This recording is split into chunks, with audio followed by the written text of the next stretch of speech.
Ramban. The Ramban says, just a few moments, wait. Anochem midrash shekos Korach al nesius Elitzofon.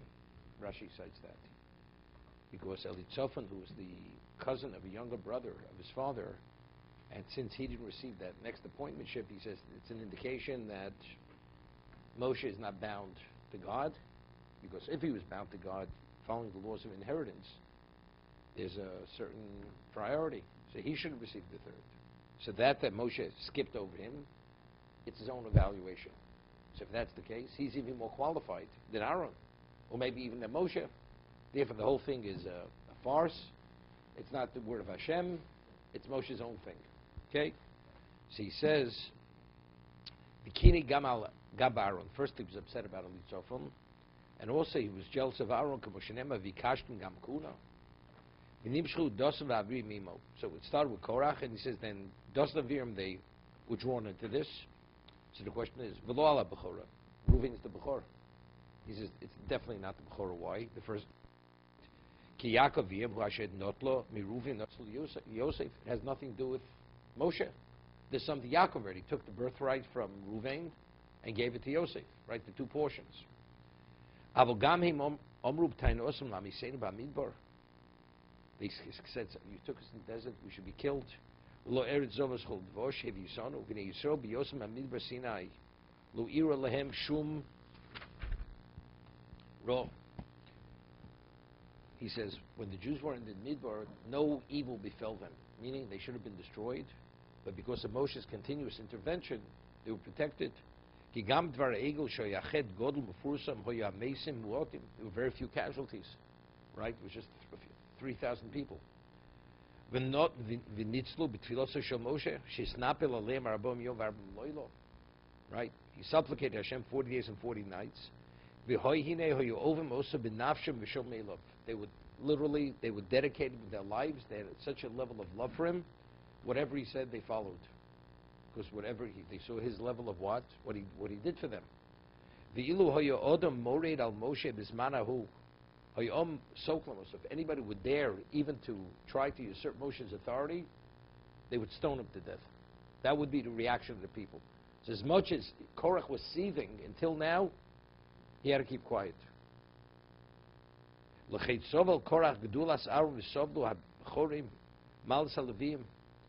Korach was willing to tolerate. He had no choice. And the Bechorim, who originally were supposed to be the Levim, the Kohanim, they were willing to go along with the Levim. When things started to go from bad to worse. With the story with the Slav, but in Meraglim, Moshe didn't pray for them. And the decree was not annulled. And even the Nisim died, despised themselves.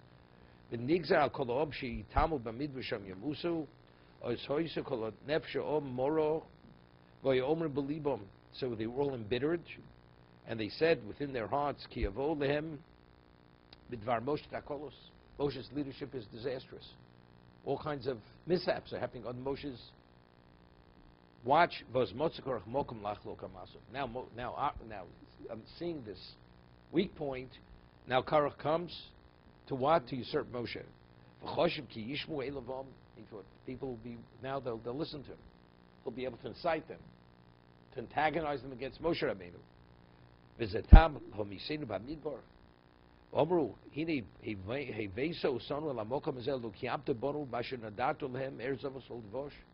You're not keeping your word. You promised them. You're not carrying through.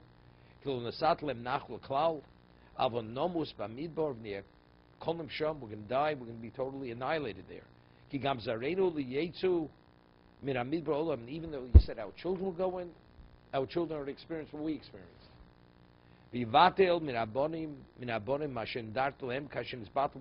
Just as we were denied what you promised us, our children will also be denied eventually. Then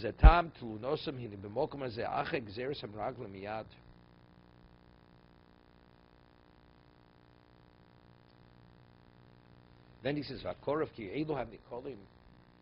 Kulam Bechorus, the ones who came together and gathered with Korach against Moshe, were all Bechorim. Therefore, all those were relevant today for Tikkun, take the fire pans, because they originally were supposed to be the Kohanim. Moshe yikchu machtos ki minhagam rishon, v'yizgala dover im yivchar Hashem b'hem od param. So that we'll have this is the test of fire. If you're qualified, you're going to survive. If not, you're all going to die. It's interesting. It says because they were suffering, they were embittered, and therefore they were ready. Korach understood now is the time to act, because here Moshe didn't come through for you people. Okay, throughout the ages, who are the Eniyam? Who are the eyes of the people? The Gedolei Yisrael. Talking among religious people, observant people. You have the Torah leaders. So what happens? Comes to the Holocaust. And many communities, they went to the Gedolei and said, what should we do? Should we leave or not leave? They said, stay. And they all perished. So they say, you see, these rabbis, they're supposed to give us understanding. They let us, they're the cause of our death. Right? Therefore, today, what used to be no longer exists. These people, they don't represent what the great Torah sages used to represent. Okay? What's the answer to the Holocaust? They could have escaped with their lives. And they wanted, they told them, no, you remain. Okay? So how do you respond? You know what the answer is? Why was there a Holocaust? Because Hashem wanted there should be a Holocaust. What is Das Torah? What is Torah leadership? What, they come up with this on their own? They have an understanding because God gives them that understanding. What understanding were they given? To stay. That was the understanding. If you want to fault God, fault God. It has nothing to do with them. Because if they weren't meant to die, they wouldn't have died. With the Meraglim, they made a choice. They chose because of the lack of emunah bitochon. Therefore, they came back with this warped understanding of what they saw, not like Kalev and Yeshua.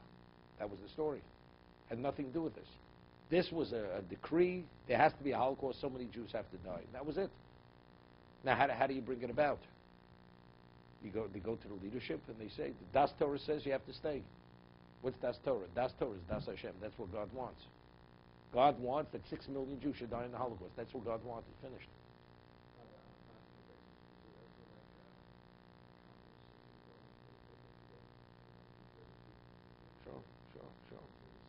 Sure. Oh, not this. No. They left already. It was happening. Once they saw what was happening, of course, you have an obligation to save your life. This is where there was enough time they could have left before. It said things are going to get better. But of course, once you see it's the end, you have to do whatever you can to save your life. Of course you have. That's your obligation.